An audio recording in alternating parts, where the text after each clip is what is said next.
Today we're going to talk about exactly how long it usually takes for an ex to miss you after a breakup. In fact, based on our research, you can usually expect the average ex to begin missing you anywhere between 2.5 to 5.2 months after a breakup, assuming you put forth signals that you are moving on from them. And we're going to show you how we came to this conclusion by drawing on our knowledge on attachment styles, real-life success stories, and client interviews. The idea is to use all this knowledge to come up with the specific time frame based on research and psychology that is realistic. Too often I see people claiming to expect their ex to miss them in something like 30 days, when the reality is that isn't what we've seen in the field at all.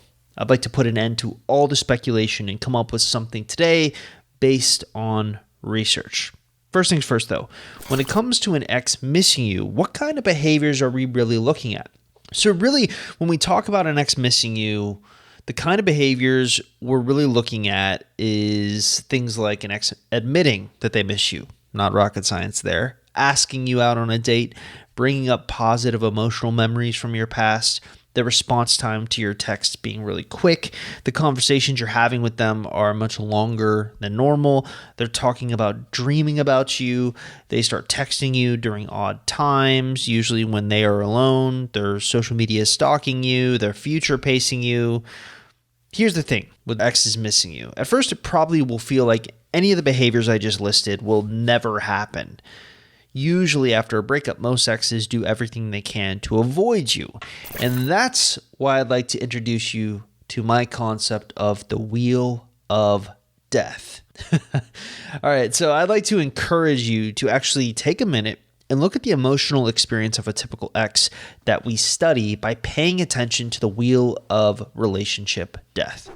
So I've talked a lot about this wheel. I've given it many names over the years. The avoidant, anxious, self-fulfilling cycle, the wheel of death. It's actually going to be critical for you to have a good understanding of what this looks like, because I'm actually going to be referring to it a lot to make a lot of the points that I make about, hey, this is why an ex misses you during this phase. This is why an ex isn't missing you during these phases. So what is the wheel of death? Well, essentially, it's a relationship self-fulfilling cycle that avoidant people tend to get caught up in. And a lot of the exes that we're studying tend to be avoidants by nature. But there are really 8 phases to it. The first phase is they start out wanting someone to love them. Second phase is they find you, and at first things are great. The third phase is something about your behaviors sets them off. We will talk about what that is in a minute. Phase 4 is they use that behavior as an excuse to think about leaving you. So they float the idea in their head. Stage 5, they usually decide to leave the relationship. Stage 6, they party. They're happy that they left the relationship. Stage 7, but there is a loneliness in that silence after enough time has gone by, and they begin to grow depressed. In stage 8, they feel sorry for themselves. They sit and wonder, why is this always happening to me? Why can't I ever find the one? Which in turn leads them to start the cycle over and over again. So what happens is a lot of the people who come to us, their exes are caught in this wheel of death, meaning they either crush you and you go around a cycle in the wheel, and then they crush another person in the next cycle and another person and another person. They never really learn from their mistakes, or you get caught in the wheel consistently. So one wheel runs you over, and then another wheel runs you over, and this is how we get caught in these on again, off again crazy relationships. So they're trapped in a prison of their own making, and the crazy part is most of the time, they're not even aware of this. Now, I'm going to use this cycle a lot throughout this video/podcast episode to explain why you can expect your ex to miss you, and I'm going to back it up with real research. Real quick, I want to say that if you're new to this YouTube channel, or you're trying to figure out what you should be doing to get your ex back, and you're trying to learn if you even have a chance in your specific circumstance, probably the smartest thing for you to do is actually stop by our website, www.exboyfriendrecovery.com, or take our Ex Recovery Chances quiz that can be found at exboyfriendrecovery.com. Now, if you're watching this on YouTube, taking that free quiz is super easy to do. All you have to simply do is look in the description link below this YouTube video and click on the link you see there. It will take you directly to the quiz where you can fill it out and get an easy answer on what what you should be doing going forward, and overall what your chances look like in your specific situation. All right, so let's get you back to the video. So let's start with a personal favorite topic of mine, the avoidant attachment nostalgia factor. So recently I poured a lot of my research time into better understanding avoidant attachments, but without going too far in the weeds, I made a video on my YouTube channel called How to Make an Avoidant Ex Miss You. Everything that I'm going to talk about in this section is actually in that video a little bit more in depth. So if you want sort of the in-depth reactionary information on what we're talking about here, I'd highly recommend that you go to my YouTube channel, just type my name into YouTube, Chris Seiter, and type in How to Make an Avoidant Ex Miss You, and then watch that video from start to finish. It's one of the best videos I've ever done. So specifically, what I'd like to focus on is this part about the nostalgia factor. But first things first, most of the exes we've studied tend to be avoidant. In fact, I ran a poll in June 9th of 2021 where I asked all of the people in our private Facebook support group, hey, what core attachment style would you classify your ex as? And over, I think 65 or 70% of them, somewhere in there, I can't remember off the top of my head, said that their ex was avoidant. This means that they are fiercely protective of their independence. So the avoidant naturally values independence above all else. In fact, I think an argument can be made that when it comes to relationships, they are usually happy until the person they are with threatens that independence in some way. So for those counting, that would be phase 3 of the wheel of death. All right. So they want someone to love them, phase 1. They find you, phase 2. Then they start noticing some worrying things. And usually these worrying things are attached to anxious behaviors that our clients are putting forth. And oftentimes they aren't anxious behaviors too. Sometimes it's just a trigger point that causes them to get triggered. What do I mean by that? Well, think of it like this. Trigger point is like some perceived breach of independence. So moving in together, being invited to a wedding. Usually it's some way that your relationship is like taking a step forward. The avoidant views this as, oh, they're encroaching upon my independence. So this is often why we see men bail when women get pregnant, because all of a sudden their independence, they're responsible for this other little human being, and boom, they're out of there.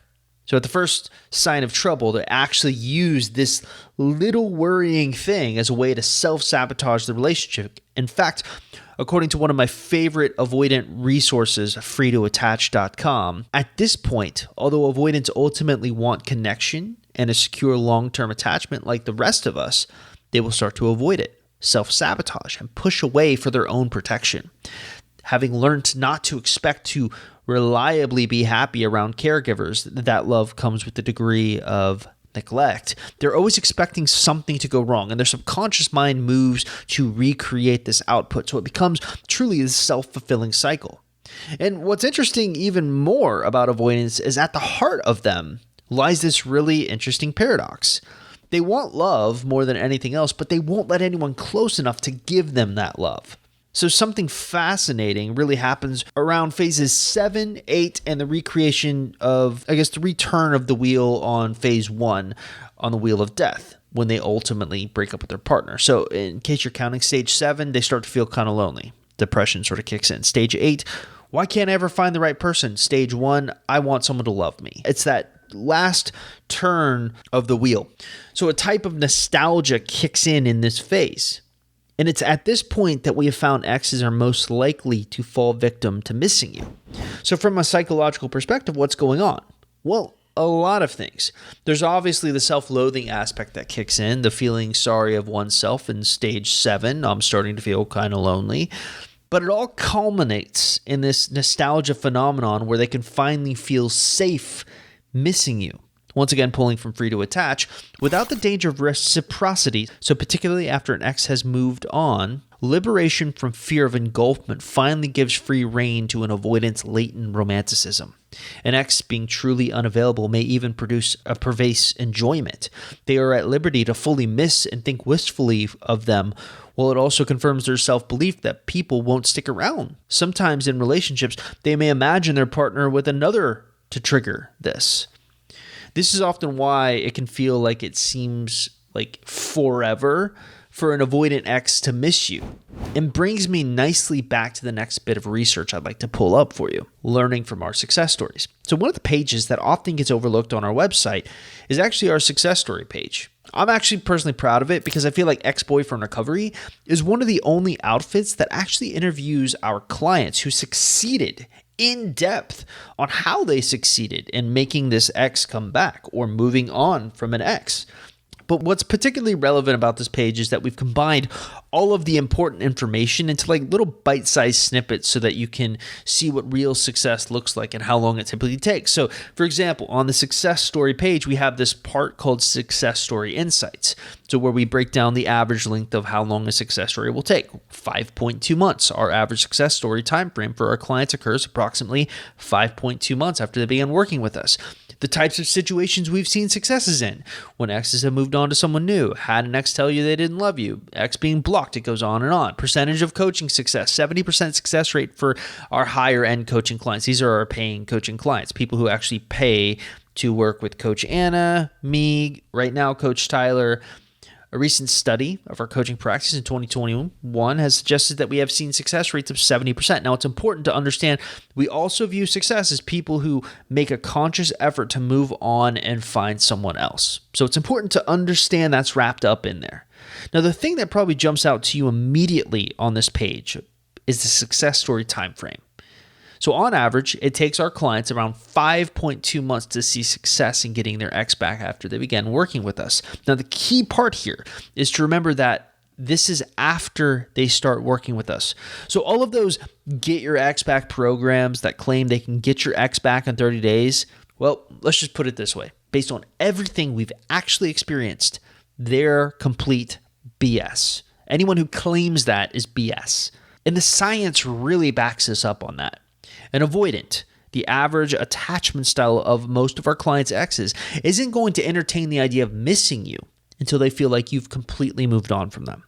Only then will they feel safe enough to miss you. And you know what it takes for them to feel safe? Time. Of course, if you really want to get technical here, exes probably do begin missing you a tad earlier than 5.2 months. In fact, many times we first notice the signs of an ex missing you during the texting phase of the value ladder. So usually right around 2.5 months is when the first signs of an ex missing you start to come through. But it's like this delicate tightrope that you're forced to walk. Any type of overly anxious behavior can actually trigger the avoidant again, and then it's as if the clock starts all over. So assuming you don't make any kind of faux pas, you can expect the earliest on average that they will begin missing you is probably around 2.5 months. But yes, you need to have emotional control before you even entertain the idea of texting them and doing the things to kind of draw those missing emotions out from them. In fact, this is why we make it a point to focus our no contact period really more around outgrowing an ex than focusing on them. We know that if you can authentically get to a place emotionally where you are okay not getting an ex back, then you are actually more likely to make them miss you. Why? Well, it again harkens back to that nostalgia factor. It puts forth signals to the avoidant that you have moved on. And it's at that point the nostalgia kicks in and they begin missing you. One final point.